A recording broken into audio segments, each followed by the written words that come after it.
So, you want to know 10 random but effective recording tips that are going to help you become a better recording artist in 2023? Keep on watching this video. What's up everybody, Chris Lee back with another United Destiny Entertainment tutorial video. Hey, check this out. If you're new to this channel, be sure to hit that subscribe button as well as the notification bell to get more videos like this in the future. All right, so what's up guys? Chris Lee back with another video. 2023, new year. I'm super excited to be bringing you guys some more content this year. I know 2022 was crazy hectic. I was busy with coaching, traveling, family stuff, work, all kind of stuff, and I was just super busy. I wasn't able to bring you guys as much content as I wanted to, but this year I am still gonna be busy, but I just wanted to bring you guys some really important tips in 2023 to help you guys become a better recording artist. But at the same time, these tips are going to help you actually get better recordings, either when you're mixing music for yourself, recording music for yourself, or sending it off to an engineer. So let's go ahead and jump into it right now. Tip number one, go out and buy you some quality gear.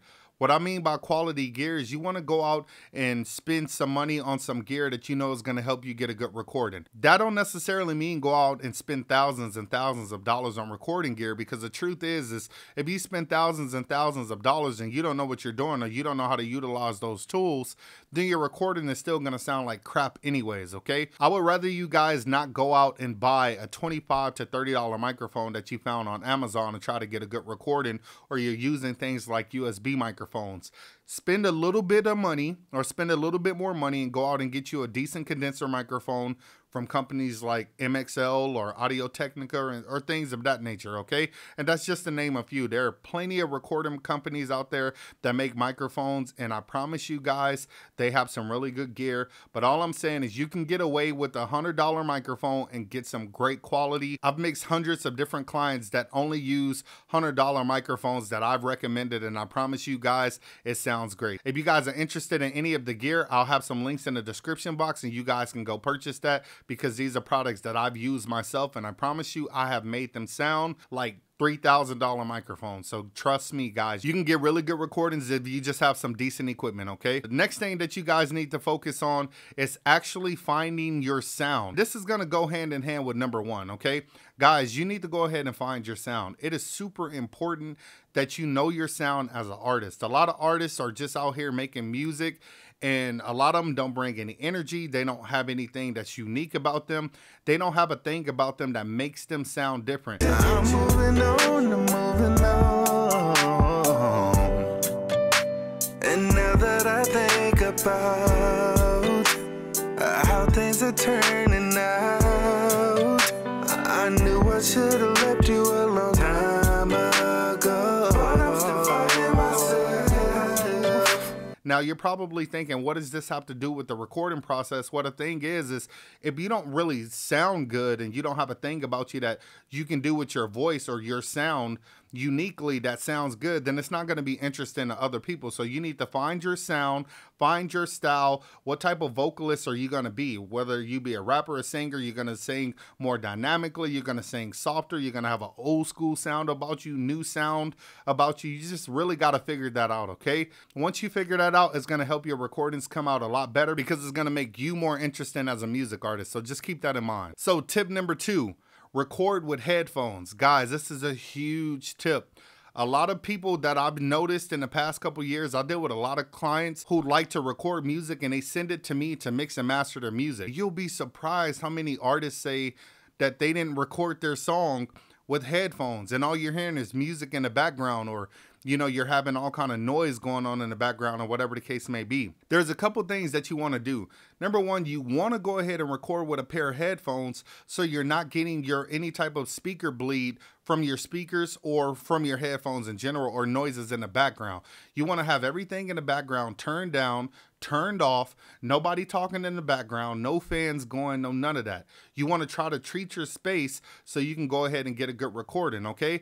But the pair of headphones that you want to utilize is headphones that are either gonna have some noise cancellation, or you just want some closed back headphones. Biggest thing that I really want to focus on here is you getting a pair of headphones, but also just turning the volume down. That's my main focus right now. A lot of you guys get headphones and you got the volume turned up so loud when you're recording.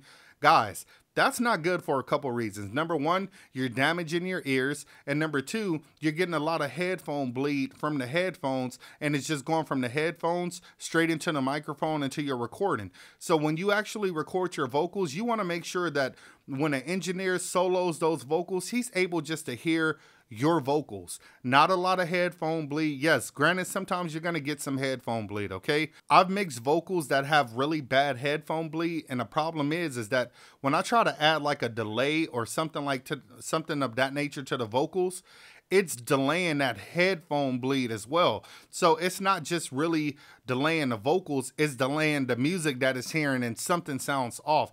You don't want those issues, so just turn the volume down to your headphones a little bit and your recordings will come out a lot better. Tip number 3, record at a proper distance from the microphone, okay? But not only that, you want to record at good levels on your audio interface. If your audio interface is too loud, chances are you're going to get a lot of distorted or clipping recordings that you're not going to like, okay? So make sure that the volume on your audio interface or on your preamp is at a decent level enough to go ahead and pick up the recording. Now, there's something called signal to noise ratio, okay? Just to give you an example, if your audio interface level is too low, then it's gonna pick up more of the room tone than it is your actual vocals, okay? So you wanna make sure that you turn it up loud enough to pick up the majority of your vocals in less than a room, okay? That signal to noise ratio is gonna be super important. A lot of artists tend to have their microphone volume so low that you hear more of the room tone than their vocals. And then when you try to enhance or amplify or compress those vocals, a lot of the times the vocals are getting louder, but so is that room tone, and you don't want that in your recording. I would say at least 50% or more, because every audio interface is different. Just turn it up to where you can hear the majority of your vocals and it's not clipping. If you have like a visual meter, anywhere in the green or the yellow is gonna be a good area to record in. Anytime you see the red, you're probably clipping or distorting, and you don't want your recordings to come out like that. They're gonna sound really bad, they're gonna sound distorted, cracking noise, all kind of stuff, and you just don't want that. So just record at a good level, okay? The second thing that you guys really need to focus on when it comes to recording at a good level is the distance between you and the microphone, okay? There's something called proximity effect. Basically, the further away from the microphone you are, the thinner your vocals are gonna sound. The more closer you sound to the microphone, the more deep or muffled your vocals are gonna sound, because it's picking up a lot of more of the bass or the tone of your vocals. So if you find a good distance and a balance between the microphone and in your mouth, then that'll actually help you get a nice quality sound. So I personally like to at least stay, 3 to 4, maybe 5 inches away from the microphone, okay? This is gonna give me a good recording. I know that if I need to sing louder, then I can just turn my mouth off axis from the microphone a little bit, or I can actually move back some so I can still get my vocals into the microphone, okay? If I'm gonna get a little bit louder, then I just pull back some, and then if I'm gonna sing a little bit softer, then I can lean in a little bit more. You have to know the proper distance to get good recordings, okay? So simply put, just find a good distance. If you feel like your vocals are too muffled, then you're probably too close to the microphone, so just back up a little bit, okay? If you feel like your vocals are a little too thin, then you probably need to get a little bit closer to the microphone. These are all things that are gonna help you become a better recording artist, but it's also gonna help your engineer out if he's mixing your music and you want him to make it sound as best as possible. You have to do your part as well. Now, another quick tip to add to that is you need to go ahead and grab yourself a windscreen or a pop filter or something like that that's gonna help a lot of the plosives or the P sounds. Because number one, you don't want to be spitting into your capsules when you're recording, but not only that, the pop filter is going to help with a lot of the plosive sounds in general. So every time you go puh, puh, puh, puh, when you do that into the microphone, that pop filter will actually help prevent some of that. So it's really nice to have one of those to help when you're recording. Tip number 4, guys, please do not record your song in one take.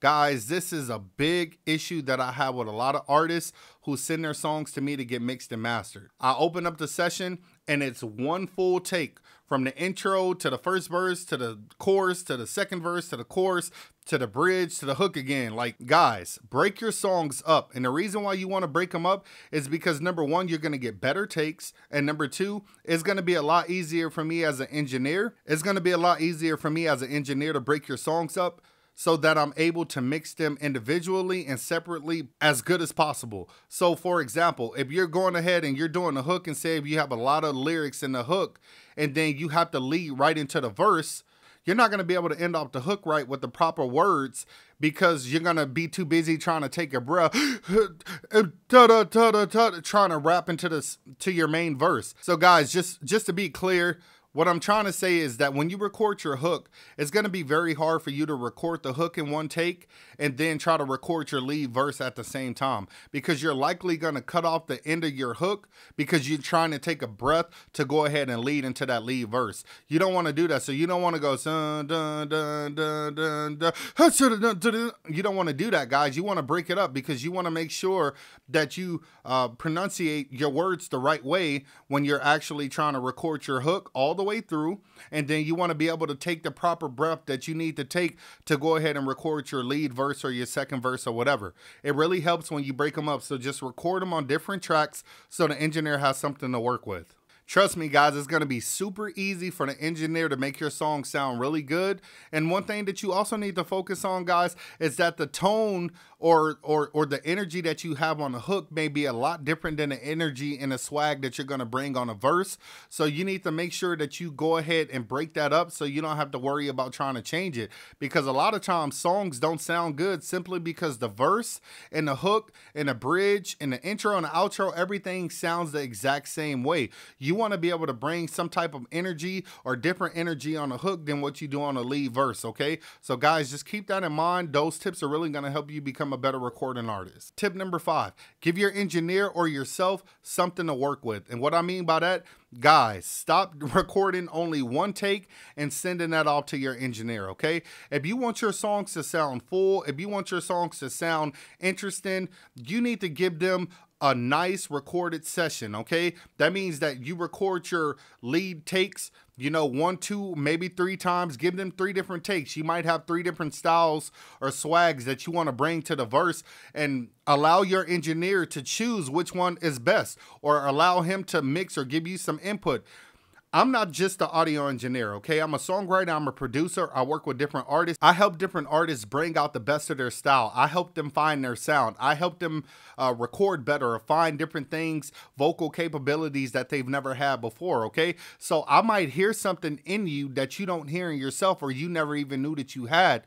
So I would like you as the artist to go ahead and record some different takes, different styles, different swag, because I have a good ear to figure out what's going to help you sell as a music artist, okay? If you like to be monotone the whole time, that may sound good for certain artists, but you may need to be the artist that comes with a little bit more energy and hypeness for people to like you, okay? So this is something that you need to keep in mind. Give them something to work with, as in record a couple different takes of your lead verse on different tracks, okay? And keep the one that you like and mute the other ones, but just leave him some options, okay? Also record your vocals on the hook or the verse multiple times, so just in case if the engineer wants to do something with like the 3rd take that you did and add like radio effect or maybe a flanger effect or some type of cool effect on the vocals, he can add that with the other vocals on the hook or the lead verse, making your song a lot more interesting. If you just have one little simple take all the way through with the hook and a verse and there's nothing else for the engineer to work with, no ad-libs, no anything like that, then it's a good chance that your song is likely not going to come out good, okay? Now, what I tend to do sometimes is I tend to take certain vocals of the lead vocal when they only give me one track to work with, and I have to chop it up and then create duplicates and add like a bunch of effects on those vocals to try to make the song more interesting. But guys, you can save me a lot of time from doing that if you just record more than what you need. Just record more than what you need, and I, as an engineer, know that I can get rid of and ditch anything else that I don't need, okay? So just keep that in mind. Tip number 6, this is a huge one, guys. Don't marry effects to your vocals. And what I mean by that is a lot of you guys need to learn how to do non-destructive editing. Non-destructive editing simply means that whatever effects that you put on your vocals, you're able to take them off at any time. Destructive editing simply means that when you add compression or reverb or delay to your vocals and you actually marry those effects, that means that you're making them permanent to those vocals.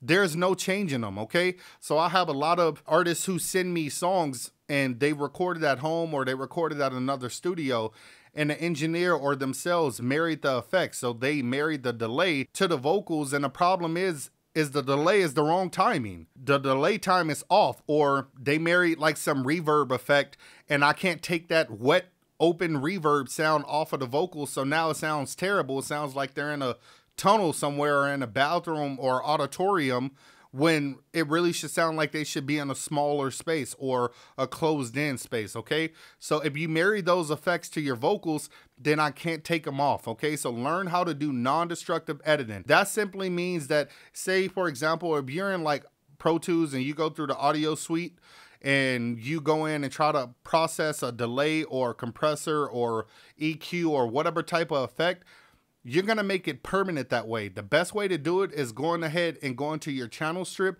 and using the track insert and inserting the individual plugins that you want. EQ, compressor, reverbs, whatever. As long as they have a bypass button, then you can turn those things on or off, or you can remove them if you don't want it. Make sure that the engineer can have access to taking those effects off so he can put better ones on or show you a better way how to make it sound better. But if it's permanent effects on there, there's absolutely nothing we can do as an engineer to fix that. You're just gonna have to re-record it again, okay? Tip number 7. Guys, if you are recording with external gear, external preamp, external compressors, realize this, that when you record and you don't do your full song in the same day, that if anybody comes in, whether it's your kid or your dog or you or whatever, realize this, that if anybody comes in and start changing knobs or turning knobs or accidentally moving buttons or whatever the case may be, engaging things or disengaging things on your preamp, then your recording is going to sound different when you come back to finish that recording, okay? So, you know, if your treble or your high end or your low end or your mids or whatever, your compressors is at a certain ratio, whatever the case may be, then guys, realize this, your recordings are going to sound different if you change the settings on your preamp. So guys, do not change the settings on your preamp until you have recorded your entire song with those settings on your preamp, okay? Take a snapshot, take a picture or whatever so you know exactly what your settings are. So guys, you want to make sure that you don't change the settings on your preamp, on your compressor, on your outboard gear in general if you want to have your recording sound consistent and good all the way through. If you don't do that, your engineer is going to have to use his ears and spend time trying to dial in his personal settings when he starts to mix it digitally or outboard gear or whatever to try to make that match up. And I can tell you 9 times out of 10, it really doesn't work out that well. I kind of run into those issues when I have artists that collaborate and it's 3-4 artists and they've recorded at 3-4 different studios. All of verses sound different. They all have different, you know, outboard gear that they've married effects to with the preamp, with EQ, compressors. Some of them good, some of them cheap, some of them just straight out terrible or none at all. It all sounds different. So I, as an engineer, have to spend time trying to get that to sound good or try to make them sound as close as possible, when really in reality, that's a tough job. But I do it, but I can tell by my ear that it's not all the same. It's really a lot better if they all just record in the studio, the same microphone, same preamp, same day, whatever, or just don't record with any effects at all, so the engineer has more flexibility to actually make it sound good, if that makes sense, okay? Tip number 8, be consistent if you're gonna punch your vocals in, okay? Now, what I mean by this, if you don't know what it means to punch in your vocals, it just simply means that if you would go ahead and record like a take and say on a particular parts of that take you don't like, so you need to come in and just re-record those particular parts again. What really matters is you keeping the same energy, the same level of loudness, and the same tone when you come in to actually punch those vocals in. So let me give you an example. Sometimes dudes come in and they be like, yeah, I got monotone, and I'd be like, okay, yeah, that's a vibe. But then they have to come in and punch certain parts in, and then they be like, and then you do the punch in and they're like, it's like, no, like, you gotta keep that same energy that you had throughout that verse, because if not, people are gonna know that you punched it in, it's going to be obvious that you punched it in because you're not bringing the same level of energy, intensity, calmness, whatever you want to call it.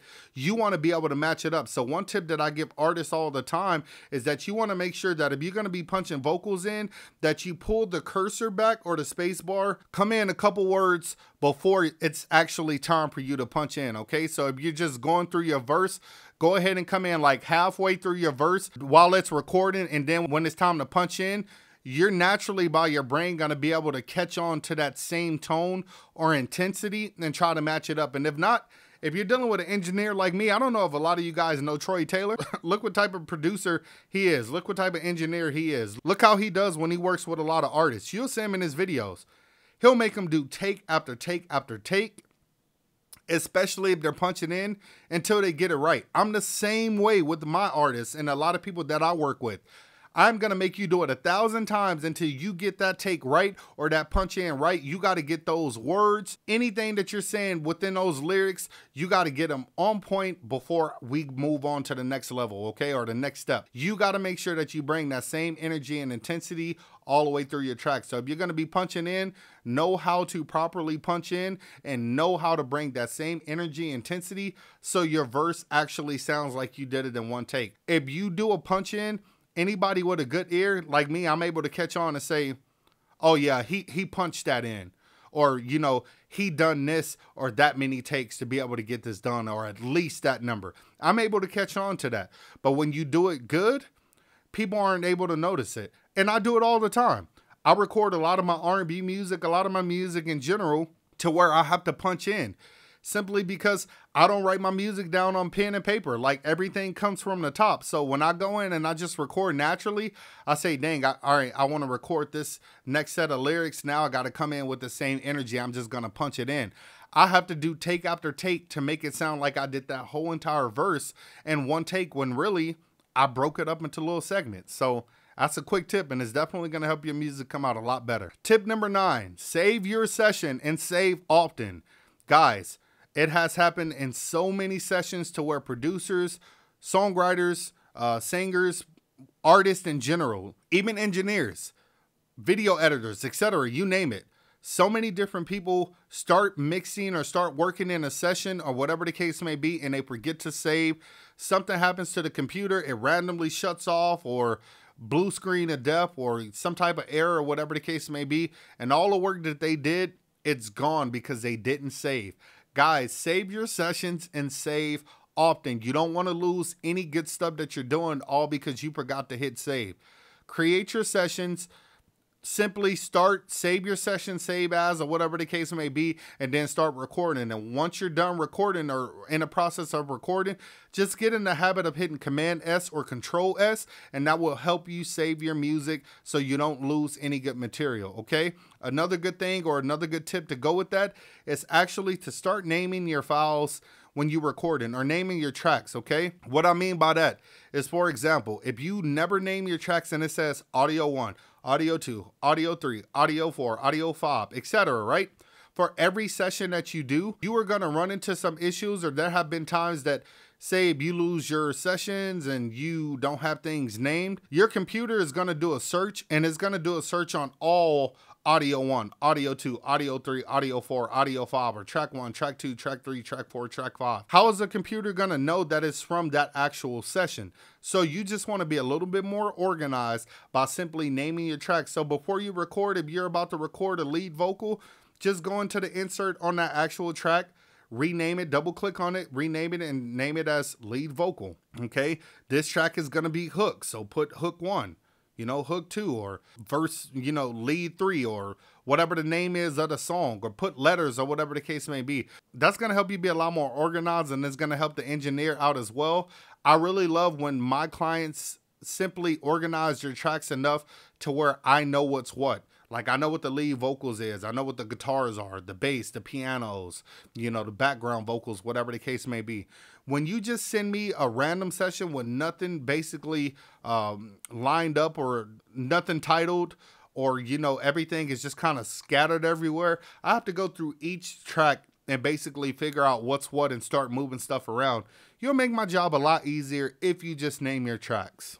Tip number 10, and a really important tip, is to go ahead and give your engineer, if possible, the wave layouts to your instrumentals, okay? Now, the reason why you want to do this is because a lot of you guys tend to download your beats from the internet.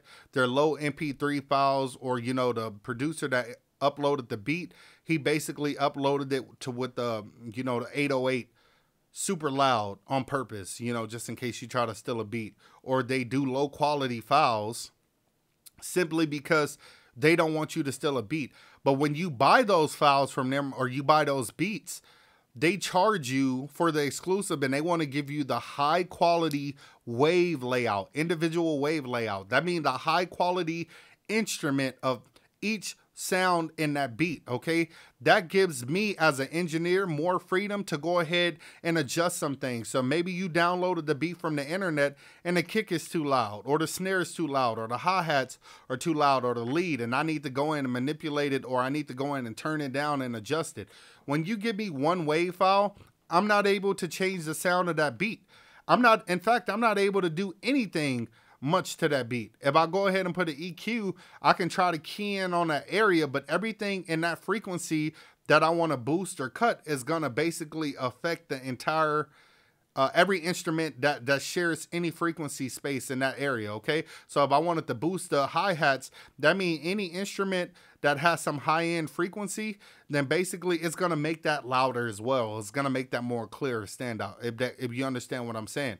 But if you have the individual wave files, then I'm actually able to go in individually and basically turn things down, up, add some reverb to certain instruments that I may not want on other instruments, add more compression that I may want on one instrument that I don't want on the rest. That's really going to help me create more space. But not only that, the best part is once I start mixing your vocals, I'm able to mix all your vocals and all those instruments collectively together individually and make it sound like one big nice open mix. The beat sounds really flat, but the vocals sound really clear and punchy and have clarity. Yeah, because I have more control over the vocals than I actually do the beat or the instruments itself. So if you make it to where you give me the individual wave files or send me your session like that, then I'm able to go in and tweak things individually, ultimately making your mix sound a lot better. All right, guys, so that's pretty much it for the video. Those are my tips. All right, guys, so that's pretty much it for the video.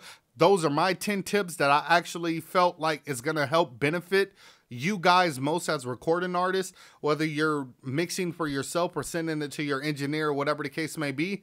Guys, I feel like those are 10 important tips that I found most useful when I'm mixing and mastering other artists' music and things like that. Those are the issues that I run into most, and I thought it would be a great idea to go ahead and help you guys actually prevent these issues in the future so you can become better recording artists as well. Guys, if you enjoyed this video, please give me a thumbs up. Leave me some comments. Let me know what you think. I would like to know any tips that you guys feel that would be very helpful for recording artists in 2023 down in the comment section. Guys, let me know some important tips that you feel like I may have left out. If you want to see more content like this in the future, let me know down in the comment section. If you are interested in any of the products that I recommend for you guys to start your recording studio, I'll have those links in the description box as well. Guys, if you are just starting to record music and you are looking for a recording template in Logic, Pro Tools, even Cakewalk, which is a free software and it's super dope, it's just as good as Pro Tools, I have those templates for you guys for sale to get you started right here, right now. All you do is load them up. Everything is pretty much named, labeled, whatever the case may be, to help you start recording, and you can start recording music right now today. If you're interested in that, go ahead and email me. I'll have a link in the description box. Guys, I've been doing a lot of talking. This is the first video back in 2023. I'm sorry for all that talking, but guys, I truly appreciate you guys for watching my videos, and as always, stay tuned for the next video.